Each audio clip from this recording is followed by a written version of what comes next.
Hey guys, it's Christine. Welcome back to my channel where I talk about budgeting in my bullet journal.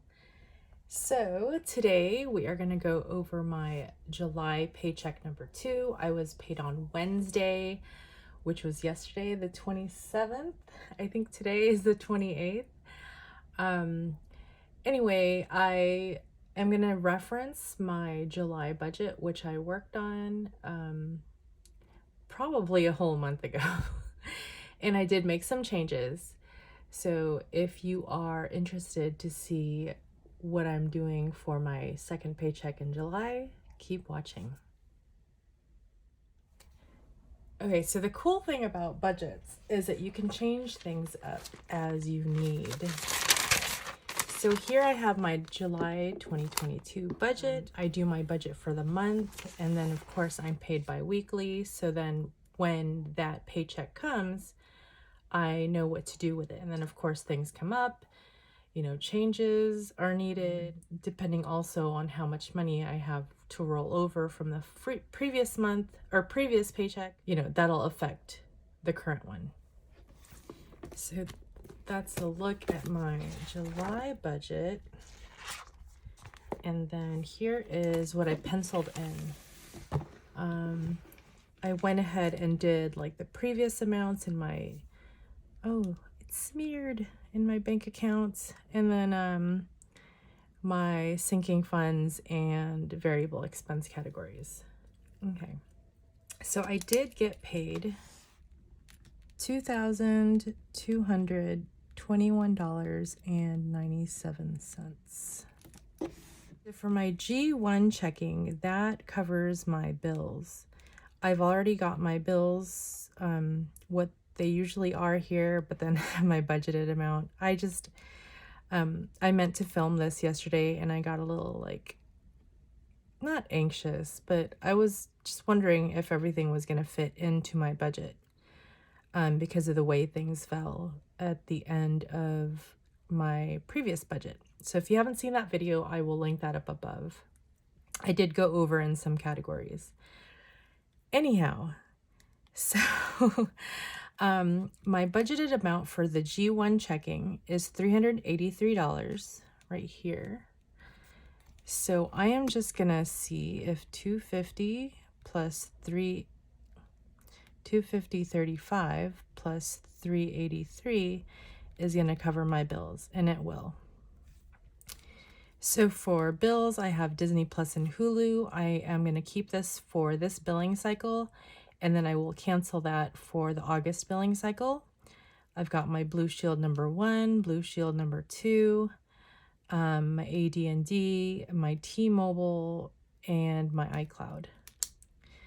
So the 383 is going to be good. Hopefully the other stuff is good too. 83.35. So for my rent, etc., that includes my rent, my PG&E, and my water bill. Now, since I've already paid my water bill for July, I only really have to worry about my PG&E, which is due on the 5th, and my rent that's due on the 1st. So I've already gone ahead and added this up. It's going to be $928. Actually, take that back. So I did get my PG&E bill. It was $176.80, so it's more than I had budgeted, but so we're going to make sure we have $934.80. So we have $476.88. That's already in my savings. I think it's a savings account that kind of just holds my money until it's time to pay the bill. And I've got $965.88, so that will cover this amount. So I'm going to go ahead and do that. If either of my rent, etc., or my bills accounts was not going to be enough, then I would have taken from like my sinking funds and variable expenses. And I have done that before. So if you've been around long enough, you know that I've had to shuffle money around. Not my favorite thing to do, but you know what? These things are not necessary. Really, if it came down to it, I need to pay my bills first before I do this part. So anywho, so that is $965.88. So we're in a good spot right now. We're not putting anything in this other account. It's sort of just a holding place for what my state tax refund was, and it's sort of just there until I need it. Sort of like a secondary emergency fund, but I wanted to keep it separate from my other emergency fund. This T-Mobile account actually has a pretty good interest rate. It is normally like 1%, but I think they've increased it to 1.5%. And in the T-Mobile checking account, if you have like 10 transactions, yes. I don't know if they have to be debit, but sometimes they do. They count the Venmo and stuff. So if you have 10 transactions in the T-Mobile checking account within a certain period of time, then you get 4% interest rate on whatever money is in there. So I kind of like to keep it in there. 1, as a buffer, 2, as an emergency fund, and then 3, of course, it earns interest while it's sitting there. Santa Saver, I'm gonna put $25 in it, and that will close that out. So actually, let me write this for the thing: 1604.33, and then the 475. Oh, I could have done that. I could do that without the calculator. So that's $500.08. And so I didn't originally have a goal for the Santa Saver, but because I'm going to be doing a lot of traveling soonish, I am cutting the Santa Saver short at $500. So I am no longer going to be contributing to that on a regular basis. If I ever have extra money, I might put money in that. But right now, no. And then the Roth IRA, we are putting $250. And I know I'm kind of jumping around all over the place, but what else is new? So this is 27500. This is not the amount it's worth. This is the amount that I've contributed for the year of 2022. And as usual, we are waiting on that emergency fund. I did budget $49.97 to go in there, but we have some changes. So let's start with gas and car.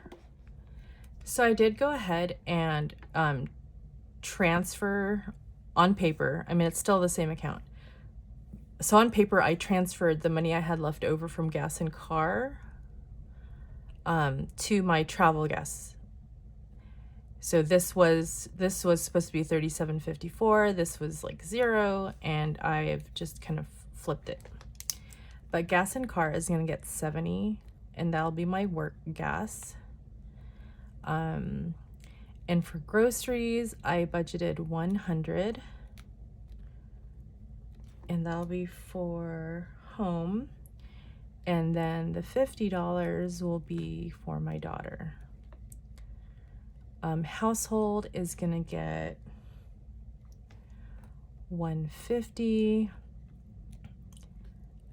and this is the last paycheck that the household category will get 150. A lot of my categories will actually change starting in August, so that's fun.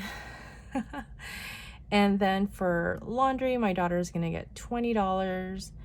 And at the end, it is the end of the month. So probably when she's here, I can go ahead and transfer that over to her laundry app. That way she has money to do laundry while she's at college. So for eating out, we have $100. And co-pays. So that's going to be a huge account right there, or huge amount right there. I know we're going to spend money at the baseball stadium, we're gonna spend money. Oop. Sorry for the shaking. I know we're gonna spend money at the baseball stadium. My son's birthday is coming up. My daughter's coming to town. So I know we're gonna use that money. Because it's one of our favorite things to do together, is to go out to eat. So copays is gonna get $50. And then meds, which had a negative amount, is gonna get $50. So that'll bring me in the positive. And my allowance is gonna get $60, and this is probably the last time my allowance will get $60. Same reason, because we're gonna be doing the traveling thing.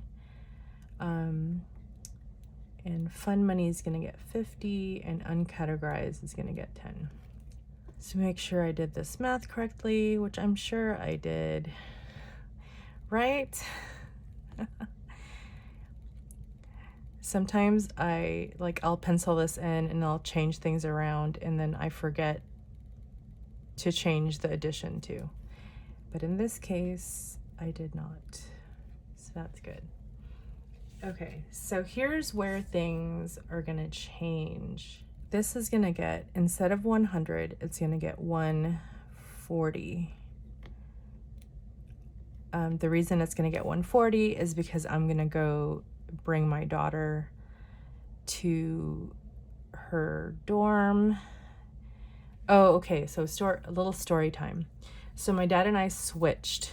So I was supposed to pick up my daughter this Saturday, and my dad was supposed to take her back on Friday the 5th. Anyway, so her school's in LA County, and her school is requiring COVID tests within 48 hours of the day you actually go back.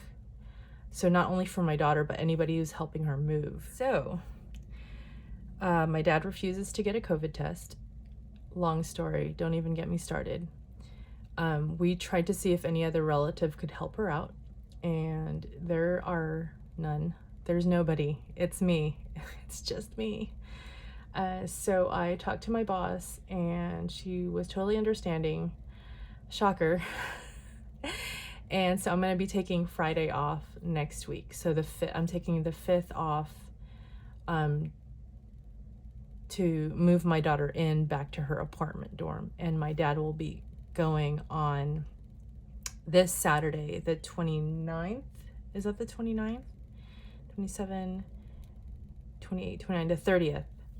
So he's going to go on the 30th. So oddly enough, there's no requirement to be COVID tested or vaccinated or whatever to help her move out. But no, I guess technically she's not moving out.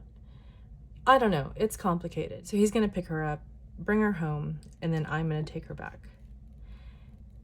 Either which way, it's going to be $140 back and forth. And then, of course, there is our trip to San Francisco. So I know this is probably not even going to be enough. Hopefully it will be okay. But, if not, I'm just going to have to either pay myself back or dip into something else, which is not my favorite thing to do. But here we are. So, and I still haven't bought parking. For the baseball game. So, okay, so this whole thing is in the T-Mobile checking account. So the $700 plus the $140 is $850. So I'm just gonna do this. 850.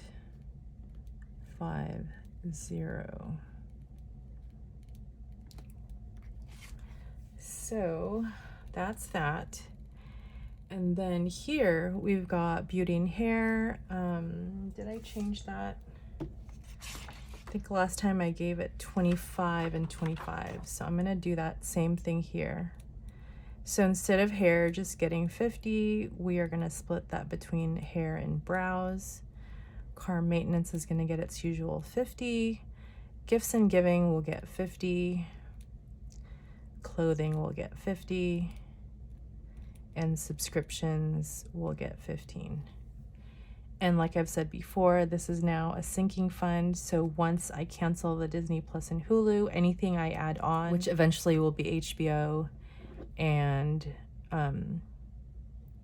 yeah. What was I saying? Oh yeah, so eventually anything that I add on will be coming out of the subscription sinking fund, but for now it's not. So this is still $215. So we need to figure out where that $40 is going to come from. And I'm just doing this because my pen is smudgy. So let's do the math over here. 262.70 plus 850 is 1112. And by the way, there is another discrepancy in my variable account. I'm gonna have to do another reconciliation basically once things kind of settle down, probably for my August budget. I think right now it's just a mess right now, but I'm gonna keep an eye on my accounts to make sure that I don't go over. I don't know what is going on with like my account not reconciling with what I have on paper here. I think some of it is like when I get a refund, or when I use Venmo or Apple Pay or stuff like that, because I end up sometimes with money that's not accounted for, which is not fun.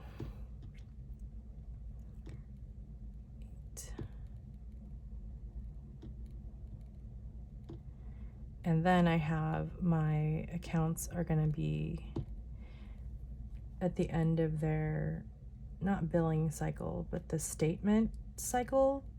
And so I know I'm going to have a few changes with like interest earned and stuff like that. Okay, so speaking of where are we going to get that $40? Guess where we're going to get that $40? So instead of getting $49.97, emergency fund is getting $9.97. So big surprise. $14.25.02.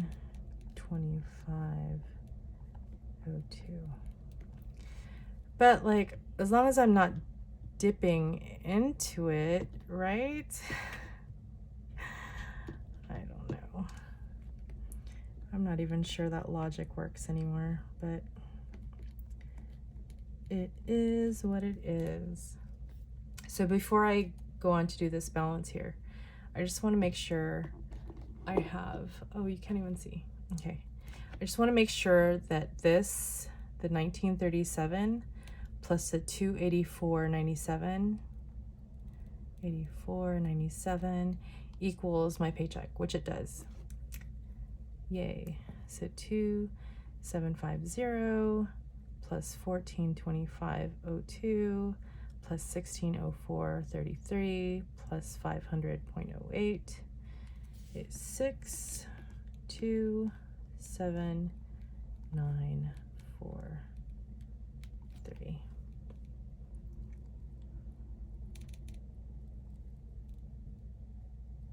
Okay, that matches.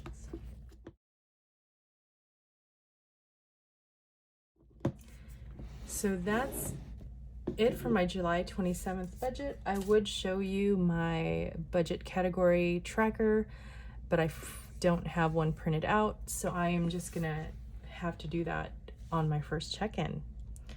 So I hope you guys are having a great day, great evening, and I will see you guys in the next video. Bye guys.